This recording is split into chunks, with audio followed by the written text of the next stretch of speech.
بسم اللہ الرحمن الرحیم۔ السلام علیکم ناظرین، آپ یوٹیوب چینل دیکھ رہے ہیں، میں عمران خان ہوں۔ ناظرین، سب سے پہلے تو آپ کو خبر دیتے ہیں، پاکستان تحریک انصاف نے 8 مئی کو لانگ مارچ کا اعلان کیا ہے اور خیبر پختونخوا میں لانگ مارچ کیا جائے گا 8 مئی کو، اور خیبر پختونخوا کے مختلف علاقوں سے سوابی کی جانب لانگ مارچ ہوگا۔ ابھی یہ عمران خان صاحب کے جو رشتہ دار ہیں احمد خان نیازی، انہوں نے اور دیگر جو رہنما عمران خان صاحب کے حوالے سے فکر مند ہیں، وہ یہ کہہ رہے ہیں کہ نہ خیبر پختونخوا کی حکومت کچھ کر رہی ہے، نہ جو تحریک تحفظ آئین پاکستان بنی ہے، نہ وہ کچھ کر رہی ہے، نہ اپوزیشن لیڈر سینٹ میں یا قومی اسمبلی میں کچھ کر رہے ہیں، اور نہ جو عہدیداران ہیں تحریک انصاف کے وہ بھی کچھ نہیں کر رہے۔ تو اس وجہ سے اب یہ لوگ سامنے آئے، انہوں نے کہا جی ہم اب احتجاج کریں گے اور لائے عمل کا اعلان کریں گے، اور باقی سب لوگ اس کے اوپر توجہ دیں۔ بار بار ویڈیو جاری کی جا رہی ہیں، زور لگایا جا رہا ہے کہ عمران خان کے لیے نکلو، لیکن پاکستان تحریک انصاف ایسا دکھائی دیتا ہے بظاہر کہ تحریک انصاف شاید خود مایوسی کا شکار ہے۔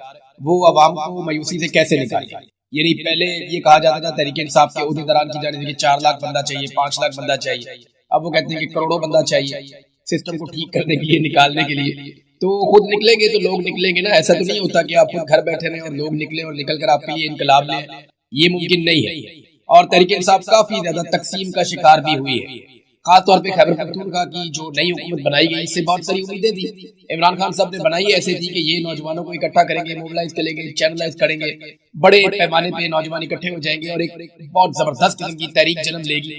لیکن ہم نے دیکھا کہ وہ نہیں ہوئی، باتیں بہت بڑی بڑی کی گئی، لیکن عملی طور پہ وہ سارا کچھ جو توقع کی جا رہی تھی وہ ہم نے ہوتا ہوا نہیں دیکھا۔ اس وقت تو فی الحال جو ہے چیزیں پاکستان کی ملٹری اسٹیبلشمنٹ کی فیور میں، کیونکہ عاصم منیر صاحب کے ڈونلڈ ٹرمپ کے ساتھ اچھے تعلقات بن گئے ہیں۔ ڈونلڈ ٹرمپ خود مشکل میں ہے، لیکن عاصم منیر صاحب کمفرٹیبل ہے اور ان کی پوزیشن بن گئی ہے، اور اس پوزیشن کو وہ انجوائے کر رہے ہیں فی الحال، اور انہیں کوئی ایسی مشکل ہے بھی نہیں۔ یعنی پاکستان تحریک انصاف کی طرف سے انہیں کوئی ایسا معاملہ نہیں ہے کہ کوئی بہت بڑا احتجاج کھڑا ہو جائے، حتیٰ کہ جو عوامی ایشوز ہیں تحریک انصاف ان پہ بھی کسی قسم کا احتجاج کرنے کے موڈ میں نہیں ہے۔ نہ تحریک انصاف کسانوں کے ساتھ کھڑی ہوئی، نہ مزدوروں کے ساتھ کھڑی ہوئی، نہ پاکستان تحریک انصاف غریبوں کے ساتھ کھڑی ہوئی، نہ انرجی کے کرائسس میں کھڑی ہوئی، نہ پیٹرولیم مصنوعات کی قیمتوں میں اضافے پہ کھڑی ہوئی، نہ ہی جو قتل عام ہوا پاکستان میں بار بار اس پہ بھی کھڑی رہی۔ تحریک انصاف کسی جگہ پہ بھی بطور اپوزیشن موجودہ حکمرانوں کے لیے یا ملٹری اسٹیبلشمنٹ کے لیے چیلنج نہیں بنی، اور یہ بڑا اچھا ٹریک ریکارڈ تحریک انصاف نے گزشتہ کئی مہینوں سے اب یہ بنا لیا ہے۔ تو اب اسٹیبلشمنٹ کو تحریک انصاف سے بھی ایز سچ کوئی پرابلم نہیں ہے۔ اگر اس سے اس طرح کی اپوزیشن کسی بھی حکومت کو ملے، کسی بھی حکومت کو ایسی اپوزیشن ملے، تو وہ حکومت شکر ادا کرے گی اللہ کا کہ ایسی اپوزیشن ہمیشہ رہنی چاہیے جو کسی قسم کے معاملے کے اوپر کسی بھی قسم کا کوئی رد عمل دیتی نہیں ہے۔ پبلک اگر چاہے بھی تو خود رد عمل دے دے تو دے دے، پاکستان تحریک انصاف کی جانب سے کسی قسم کا کوئی رد عمل دکھائی فی الحال نہیں دے رہا، اور اس کی ایک ریزن یہ بھی ہے کہ تحریک انصاف کون سا کوئی پولیٹیکل پارٹی سے لڑ رہی ہے، لڑائی تو ملٹری اسٹیبلشمنٹ کے ساتھ ہے نا۔ ادھر پولیٹیکل پارٹی کے خلاف وہ کوئی احتجاج پلان کرتے ہیں یا مہنگائی، غربت، بے روزگاری، ان چیزوں کے اوپر نکلنے کا پلان کرتے ہیں، ساتھ ہی جناب علی پتہ چلتا ہے کہ وہاں پہ سیکٹر کمانڈر میں میٹنگ شروع ہو گئی ہے سیکٹر آفس کے اندر، اور یہاں پہ جناب ملٹری آفیسرز جو ہیں وہ اب پلاننگ کر رہے ہیں۔ آئی ایس آئی کی ایجنسی بیچ میں آ گئی ہے، ملٹری انٹیلیجنس کی ایجنسی بیچ میں آ گئی ہے۔ وہ بیچارے اب وہ کریں کیا؟ فوجیوں سے لڑنے کی تو ان کو ٹریننگ نہیں ہے، وہ پولیٹیکل پارٹی کے ساتھ ہی وہ ایک مزاحمت کر سکتے ہیں، لیکن ماضی میں جو ہے وہ ملٹری اسٹیبلشمنٹ کے ساتھ مزاحمت کی ہے لوگوں نے۔ عمران خان صاحب اس وقت بڑی اچھی مزاحمت کر رہے ہیں، بینظیر بھٹو نے مزاحمت کی ماضی میں، نواز شریف نے ہلکی پھلکی مزاحمت کی جب ان کے اوپر برا وقت آیا، ذوالفقار علی بھٹو نے مزاحمت کی، اور لوگوں نے بھی مزاحمت کی پاکستان میں، اور کبھی وہ کامیاب ہوئے کبھی ناکام ہوئے، لیکن مزاحمت ضرور کی۔ ایک تصویر ہے ناظرین، یہ پاکستان میں پولیس کے لیے ایک چیلنج بنی ہوئی ہے، خاص طور پہ پنجاب۔ اب یہ تصویر کوئی آرٹیفیشل انٹیلیجنس سے تو بنی ہوئی نہیں ہے، نہ ہی یہ تصویر جو ہے اسے کوئی فوٹو شاپ کر کے بنایا گیا ہے۔ تصویر میں دیکھا جا سکتا ہے کہ عمران خان صاحب چل رہے ہیں، سامنے جرنیلوں کی لائن لگی ہوئی ہے اور جنرل باجوہ تعارف کروا رہے ہیں، اور عاصم منیر صاحب جو ہیں وہ عمران خان صاحب کو سلوٹ مار رہے ہیں۔ اب یہ جناب تصویر جب نوجوان اٹھا لیتے ہیں یا پاکستان تحریک انصاف کے ورکر اٹھا لیتے ہیں تو ان ورکر کو اٹھا لیا جاتا ہے۔ اس تصویر سے ایسا لگتا ہے کہ نظام کو خاصی چڑ ہے، یعنی وہ نہیں چاہتے کہ عمران خان صاحب کو عاصم منیر صاحب سلوٹ مار رہے ہیں۔ یہ تصویر منظر عام پر ہے، دیکھیں حقیقت ہے، اس سے آپ بھاگ تو نہیں سکتے، سرکاری ملازم کی ڈیوٹی ہے، تو پھر اس میں نخرہ کیسا اور غصہ کیسا؟ یعنی اگر عمران خان صاحب دوبارہ وزیر اعظم بن جاتے ہیں فرض کریں، تو یہی عاصم منیر صاحب اگر فیلڈ مارشل ہو گئے تو سلوٹ ان کو مارنا پڑے گا۔ اول تو پوری کوشش کریں گے کہ عمران خان وزیر اعظم نہ بنے، لیکن اگر پاکستان کی عوام واقعی کھڑی ہو جاتی ہے، اڑ جاتی ہے، ڈٹ جاتی ہے، عمران خان کو وزیر اعظم بننا پڑ جاتا ہے، تو مستقبل کی بات تو بعد میں ہے، سب سے پہلے تو عاصم منیر صاحب کو سلوٹ مارنا پڑے گا عمران خان کو، اور وہ فوٹو پھر باہر آ جائے گی۔ تو سرکاری ملازم ہوتا ہے، ویسے بھی اب میرے خیال میں شہباز شریف نے گندی عادت ڈال دی ہے ملٹری اسٹیبلشمنٹ کو، اور انہیں اب اس طرح کے وزیر اعظم پسند ہے جو سلوٹ کھاتے نہیں، سلوٹ مارتے ہیں، یعنی سلوٹ کرواتے نہیں ہیں، سلوٹ کرنے کے عادی ہوتے ہیں، اس قسم کے انہیں وزیر اعظم پسند آ گئے۔ شہباز شریف کی تو مہارت ہی سلوٹ مارنے میں ہے، جیسے ہی وہ ڈونلڈ ٹرمپ کو یا کسی طاقتور آدمی کو دیکھتے ہیں تو دیکھتے ہی دور سے ہی سلوٹ ٹھوک دیتے ہیں، اور جیسے ہی نظر پہنچتی ہے تو آٹومیٹکلی شہباز شریف صاحب کا ہاتھ جو ہے وہ ان کے ماتھے پہ پہنچ جاتا ہے۔ گرفتاریاں بھی ہوئی پاکستان تحریک انصاف کی، اور بڑے پیمانے پر ہوئی۔ گرفتاریوں کے حوالے سے جو اعداد و شمار ہیں وہ الگ الگ قسم کے آ رہے ہیں، حکومتی ذرائع الگ ہیں، پولیس کے ذرائع الگ ہیں، پاکستان تحریک انصاف کا کلیم الگ ہے، لیکن یہ کسی صورت بھی اگر آپ اس کو کہیں پہ بیچ میں ان بٹوین بھی آپ دیکھیں تو یہ 1200 سے زیادہ کارکن کم سے کم پنجاب میں گرفتار کیے گئے، جن میں 250 سے زائد کا دعویٰ کیا جا رہا ہے کہ یہ لاہور سے گرفتار کیے گئے۔ تو اتنے بڑے پیمانے پہ گرفتاریاں تو کبھی، یعنی جتنے بندے پی ٹی اے کے گرفتار ہو گئے اتنے بندے تو آج کل پی ایم ایل این کے جلسے میں نہیں ہوتے، جتنے بندے پی ٹی اے کے 9 مئی سے اب تک گرفتار ہو گئے، اتنا بڑا جلسہ تو نواز شریف نے اپنی ساری زندگی میں نہیں کیا ہوگا۔ اگر 9 مئی اور اس کے بعد جو 26 نومبر کو گرفتاریاں ہوئی ہیں، یہ 20-25 ہزار بندہ، یہ بندہ اکٹھا کرنے کی جگہ پہ تو ایک بہت بڑا ہجوم بن جاتا، بہت بڑی تعداد میں لوگ ہو جاتے۔ اتنی گرفتاریاں پاکستان تحریک انصاف کی ہوئی ہیں کہ جتنے بندے کسی بڑے سے بڑے جلسے میں یہ پولیٹیکل پارٹیز نہیں نکال سکتے، یہ پاکستان تحریک انصاف نے کر کے دکھایا، اور بہت بڑی بات ہے جو انہوں نے کر کے دکھایا۔ گنڈا پور صاحب کے ساتھ ناظرین بہت بڑی ہوئی ہے۔ گنڈا پور صاحب ریلی کے ساتھ آئے، اور میں نے جو صحافی وہاں پہ موجود تھے میں نے ان سے پوچھا، میں نے کہا یہ آپ نے کیا دیکھا؟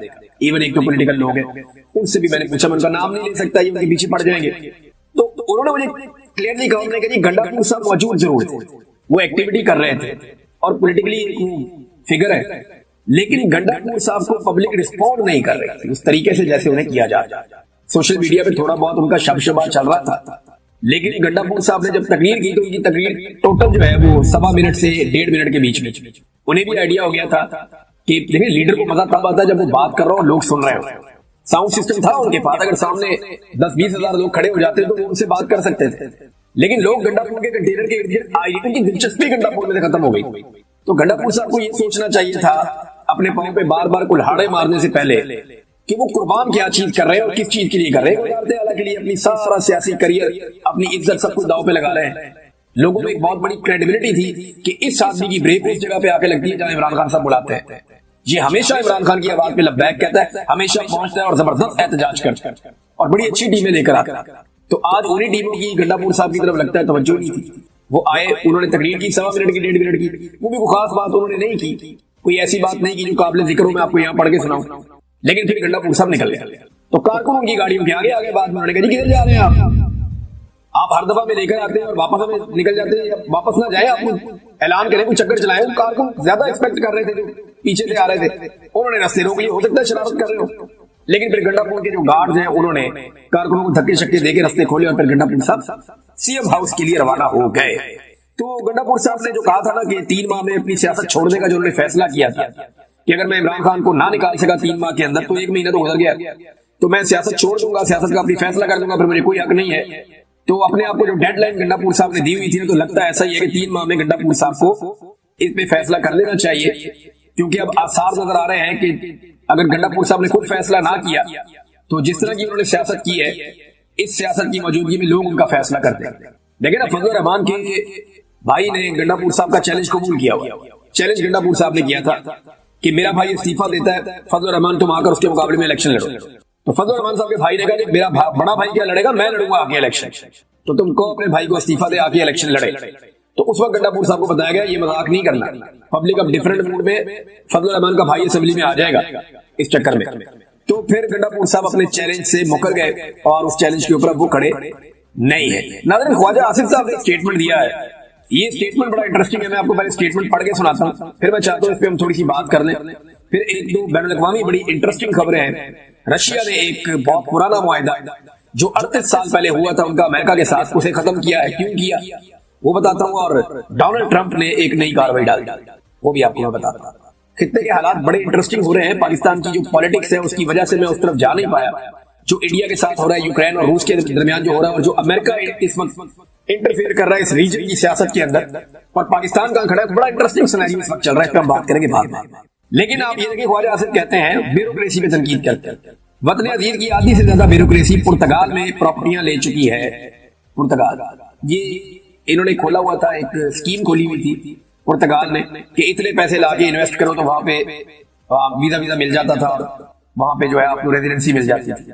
تو اس سے فائدہ اٹھایا بہت ساری بیوروکریسی نے. پیسہ اتنا زیادہ نہیں تھا اور بیوروکریسی کے لیے تو کروڑوں روپیہ معاملے کوئی نہیں ہوتا. تو خواجہ آصف نے دعویٰ کیا، یہ وزیر دفاع پاکستان کے، کہ پاکستان کی آدھی سے زیادہ بیوروکریسی پرتگال میں پراپرٹی لے چکی ہے اور شہریت لینے کی تیاری کر رہی ہے، اور یہ نامی گرامی بیوروکریٹس ہیں. مگرمچھ اربوں روپے کھا کر آرام سے ریٹائرمنٹ کی زندگی گزارے. بزدار کا ایک قریبی ترین بیوروکریٹ، اسے میں ڈوریمون کہتا تھا. آپ کو یاد ہوگا میرے پرانے ویلاگ میں نے ڈوریمون بتایا تھا، ایک بیوروکریٹ کا نام جس نے بزدار کے دور میں تباہی پھیری ہوئی تھی. یہ اسی کی بات ہے.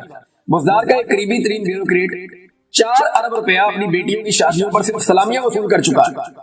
اب 4 ارب کی سلامی تو نہیں دیتا نا کوئی 100 550 5000 10,000 اتنی سلامی ہوتی ہے. 30,000 کیا ہوتی ہے؟ یہ تو ایک ویسے خوشی کے لیے ایک چھوٹی سی رقم ہوتی ہے. اب اس میں 4 ارب تو کوئی نہیں دیتا نا.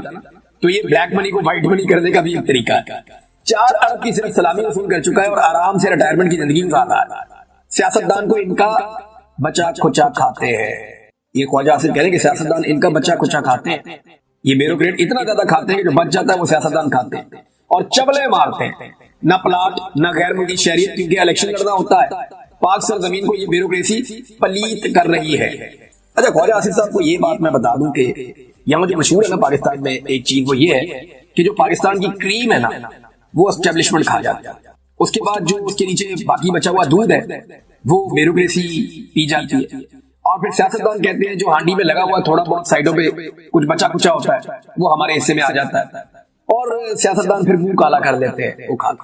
حالانکہ جو سیاستدان نہیں الیکشن لڑ کے آتے ہیں ان کی پاور سب سے زیادہ ہوتی ہے، کیونکہ یہ پوری ریاست کو چلانے کے لیے ایک نگران کے طور پہ آتے ہیں عوام کی جانب سے. ان کے پاس اختیار ہوتا ہے کہ یہ اسٹیبلشمنٹ کو نکیل ڈالیں اور سیاستدانوں کو سیدھے رستے پہ لگائیں. ان کے پاس یہ مینڈیٹ ہوتا ہے یا اختیار ہوتا ہے کہ یہ نکیل ڈالیں اسٹیبلشمنٹ کو اور جو بیوروکریسی ہے اس کو سیدھے رستے پہ لگائیں. لیکن یہ اسٹیبلشمنٹ کے جوتے پالش کرتے ہیں اور بیوروکریسی کے پیچھے چل جاتے ہیں ان کا بچہ کچا کھانے کے لیے. تو خواجہ آصف صاحب یہ گند آپ لوگوں نے مارا ہے اور آپ اس کے لیے رسپانسیبل ہیں. جب کوئی اسٹیبلشمنٹ کے رستے میں کھڑا ہوا تو آپ اور آپ جیسے لوگ سامنے آ گئے اور انہوں نے سہولت کاری کی، جس کے نتیجے میں یہ بیوروکریسی کا گند اور اسٹیبلشمنٹ کی غلط روش آج تک پاکستان میں چل رہی ہے. یہ سلسلہ رکا دیں. ناظرین، ڈونلڈ ٹرمپ جس کو نوبیل پیس پرائز کے لیے پاکستان نے نامزد کیا، اس کی جانب سے خبر ہے، میں آپ کو پڑھ کے سنا دیتا ہوں. امریکی صدر ٹرمپ نے غزہ پر قبضے کا معاملہ اسرائیل پر چھوڑ دیا ہے.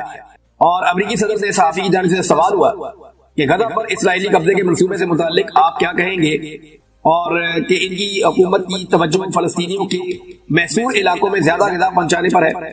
ٹرمپ نے کہا کہ باقی معاملے پر وہ کچھ نہیں کہہ سکتے، یہ زیادہ تر اسرائیل پر منحصر ہوگا، یعنی اسرائیل کرے گا. اب آپ اندازہ کریں، اسرائیل جو ہے وہ فیصلہ کرے گا غزہ کے ساتھ کیا کرنا ہے، اور اسرائیل تو فیصلہ کر چکا ہے.